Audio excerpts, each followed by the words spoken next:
Tranquil Tales. Arthur and the Sword.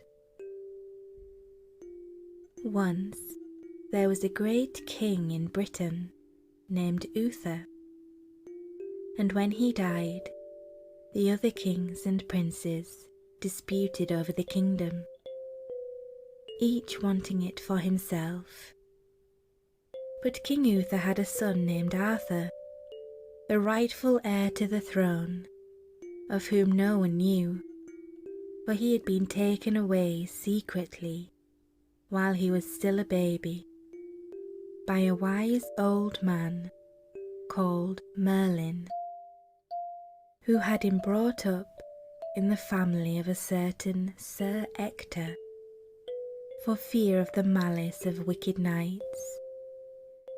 Even the boy himself thought Sir Ector was his father, and he loved Sir Ector's son, Sir Kay, with the love of a brother.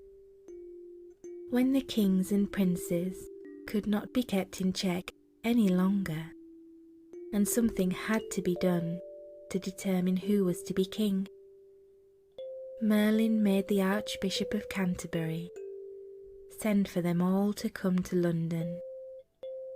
It was Christmas time, and in the great cathedral a solemn service was held, and prayer was made that some sign should be given to show who was the rightful king. When the service was over, there appeared a strange stone in the courtyard against the high altar.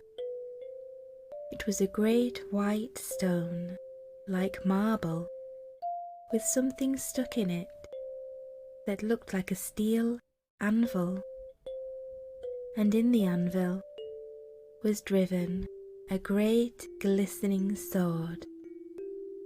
The sword had letters of gold written on it, which read, "Whoso pulleth out this sword of this stone and anvil is rightwise king born of all England." All wondered at the strange sword and its strange writing, and when the Archbishop himself came out and gave permission, many of the knights tried to pull the sword from the stone, hoping to be king, but no one could move it a hair's breadth. "He is not here," said the Archbishop, "that shall achieve the sword, but doubt not, God will make him known." Then they set a guard of 10 knights to keep the stone, and the Archbishop appointed a day when all should come together to try at the stone. Kings from far and near. In the meantime, splendid jousts were held outside London, and both knights and commons were bidden. Sir Ector came up to the jousts with others, and with him rode Kay and Arthur. Kay had been made a knight at Allhallowmas, and when he found there was to be so fine a joust, he wanted a sword to join it, but he had left his sword behind, where his father and he had slept the night before. So he asked young Arthur to ride for it. "I will well," said Arthur, and rode back for it. But when he came to the castle, the lady and all her household were at the jousting, and there was none left to let him in. Thereat Arthur said to himself, "My brother Sir Kay shall not be without a sword this day," and he remembered the sword he had seen in the churchyard. "I will go to the churchyard," he said, "and take that sword with me." So he rode into the churchyard, tied his horse to the stile, and went up to the stone. The guards were away to the tourney, and the sword was there, alone.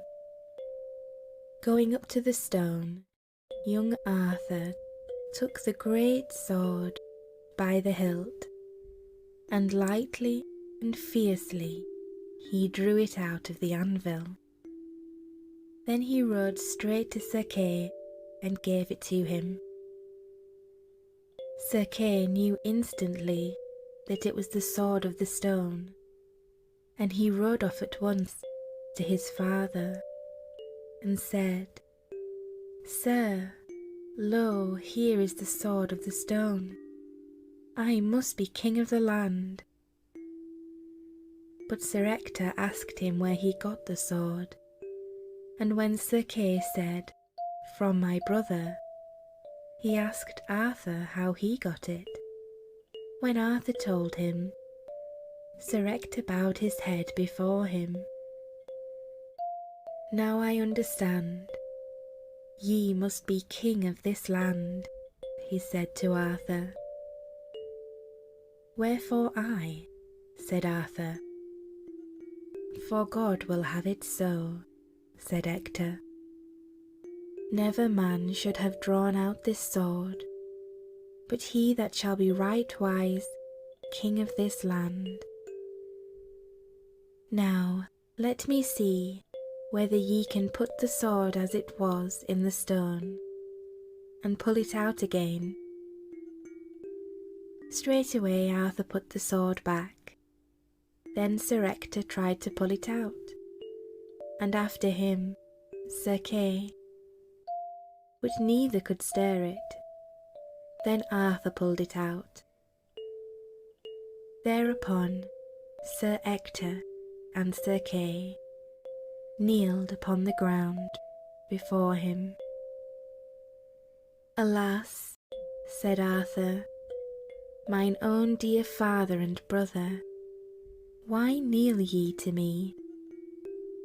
Sir Ector told him then all about his royal birth, and how he had been taken privily away by Merlin. But when Arthur found Sir Ector was not truly his father, he was so sad at heart that he cared not greatly to be king, and he begged his father and brother to love him still. Sir Ector asked that Sir Kay might be seneschal when Arthur was king. Arthur promised with all his heart. Then they went to the Archbishop and told him that the sword had found its master. The Archbishop appointed a day for the trial, to be made in the sight of all men, and on that day the princes and knights came together, and each tried to draw out the sword as before. But as before, none could so much as stir it. Then came Arthur and pulled it easily from its place. The knights and kings were terribly angry that a boy from nowhere in particular had beaten them, and they refused to acknowledge him king. They appointed another day for another great trial. 3 times they did this, and every time the same thing happened. At last, at the feast of Pentecost, Arthur again pulled out the sword before all the knights and the commons. And then the commons rose up and cried that he should be king, and that they should slay all who denied him. So Arthur became king of Britain, and all gave him allegiance. The end.